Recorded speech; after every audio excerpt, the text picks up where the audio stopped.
Hi, my name is Monica Speyrer, and I'm a teacher at Byrd High School in Caddo Parish. I currently teach AP Human Geography and also debate.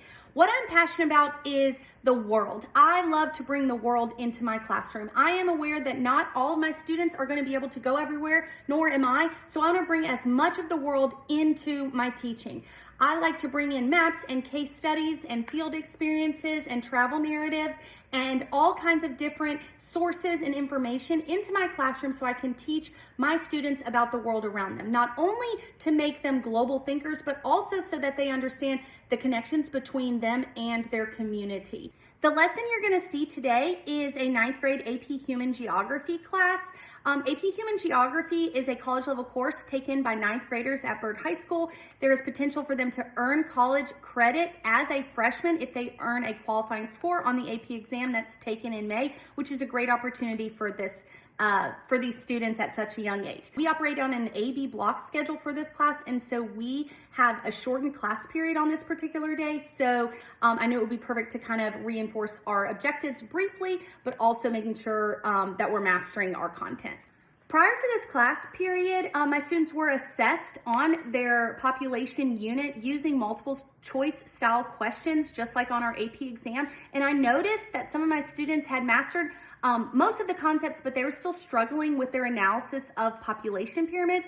And so I thought on this kind of short class day that it would be great for us to kind of briefly reinforce that and make sure that we're ready to move on. Particularly the skill that I want to kind of reinforce is looking at the shapes of the population pyramid and being able to make predictions and analysis on what's happening in that country based on the shape of the population pyramid. There's a lot of information in these, but my students need to be able to quickly look at these and then answer questions about them, because our guiding question here that we're working towards writing about is how does it impact our ESPN factors? And our ESPN factors are economic, social, political, and environmental. And so we kind of have to be able to look at these visual displays of population growth and decline and then make assessments and predictions. And so my students are really good at answering those questions about the ESPN factors, but I don't know that they're kind of connecting it with the visual of the population pyramid. So I'm going to do a brief kind of overview and review of the population pyramid and composition, and then they're going to do a group activity, and then we're going to kind of finish it up with some writing and response on a mini FRQ style question. I'm so excited about today's lesson. We had our one of our unit assessments, and I noticed that we were kind of struggling with some of our stimulus questions with population pyramids. And I just don't feel comfortable with us moving on completely yet, because we're going to be building on this to talk about different things happening with population trends, and we're going to see these again. Because when we're looking at our ESPN factors, don't forget economic, social, political, and environmental, we're going to have to analyze these population pyramids to see where countries have been and also where are they going. Since it's our split day and classes are shorter, I felt like it was a great time to just kind of review on our population pyramids and really kind of dig in. We're going to do some group work, but also you're going to have a mini FRQ assessment with potential to add on some extra points as well. But by the end of today, we want to make sure that we are able to explain ways that geographers depict and analyze population composition, what makes up a country's population, the old, the young, the males, the females, describe the 3 general shapes of population pyramids and their meanings. I feel like this is one thing that we need to focus on, is just being able to have a quick glimpse at a population pyramid, and we need to be right away be able to say, oh, they're going to be expanding, their population is going to be declining, because on the AP exam we are going to be pressed for time, and so we might not be able to look at every single bar on the graph. We just have to be able to look at basic structure and determine what's happening with that country. Analyze countries' population pyramids to make inferences about past events, current trends, and future growth. This is what we're kind of getting into when we're starting to write about it, is where, countries can make a change for the future if they want to slow their growth or expand. A population pyramid, we've talked about this, you read about this in your textbook, in your readings, displays age and sex demographics in a given population. And we've talked about a lot of our demographic features, birth rate, fertility rate, and what potentially that could mean, but we just have to be able to understand it visually. And so we look at data sets to kind of give us a quick glimpse of what's happening in a country.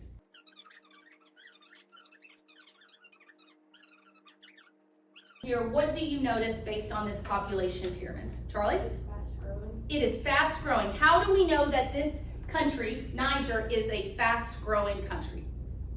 The birth rates are high. High birth rate, and that is because, do we have our youngest people here? And this is our largest group where babies are born. That we have pre-reproductive, reproductive, and post-reproductive. Who can tell me this age, what does that mean, that pre-reproductive age grouping? Okay, Ella? The youth dependency. Okay, but what do these people have in common? They can't have children yet. They're not having children, correct. This age group is not reproducing, okay? And these are the dependents, right? And we've talked about dependency ratio. Now, when you get up here, this age, 15 to about 50, what is happening here in this reproductive group? Allie?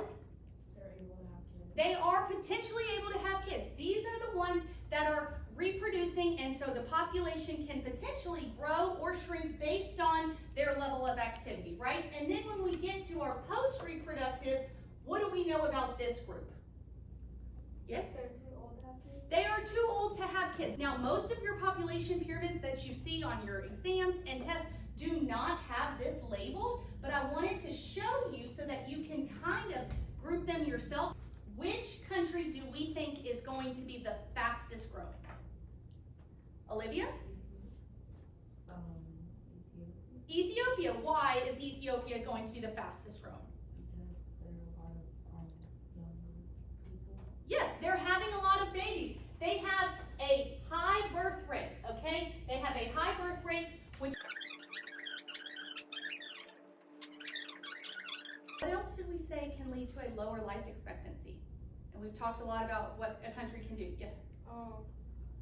Less women educated. Yeah, education of females in their country. When women go to school, we know that that's going to affect the entire country. Now, what about this one, Japan? Japan's one of our common case studies. Chloe?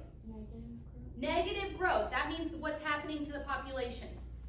It's going down, a decline. So does that mean more people are what? Dying than what? Being born, right? And I want you to think, what could Japan be in trouble with in the future? Because a lot of times we think, oh, population's going down, that's more room for us.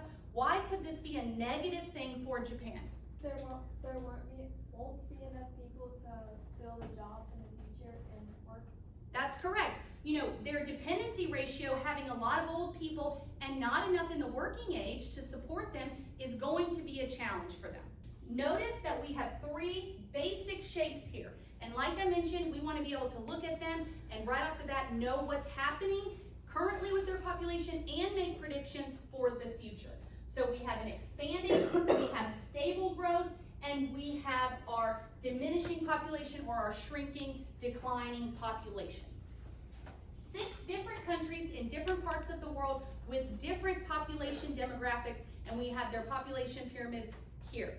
So what we're going to do is we're going to get in our groups, and we already know our established groups, and we're going to answer the questions. You have the group worksheet based on these 6 pyramids. And notice that on question 1, it's saying using data from the table. You are going to be seeing a lot of questions that include that, and I often see students leave out the data citation. It's kind of like when you pull a quote from a book and you have to put it in there and cite it. You're going to do that, but with data from the image, the stimulus, the chart, the graph, the map, whatever it is, and so we can make sure that it's there. It could be the numbers, the percentage. So I think for an example, because obviously we wouldn't use like data for each, you could definitely use like China because of their one-child policy, which like allowed for like sex-selective like abortions and stuff, so they have more male control. So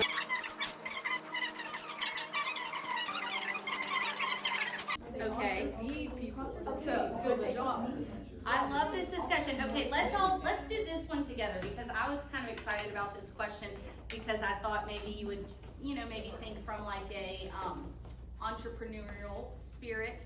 And so for number 3, imagine you're a business owner in Nigeria and you want to base your business plan on population data.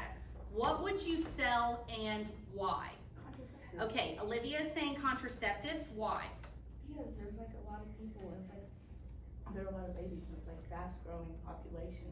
And So you're it's looking, slowing it down. okay, so you're looking for the future, right? So she's coming from a perspective of how can we help Nigeria's growth kind of slow, and so she's thinking, let's sell contraceptives to slow that growth, okay? But Charlie has a different perspective.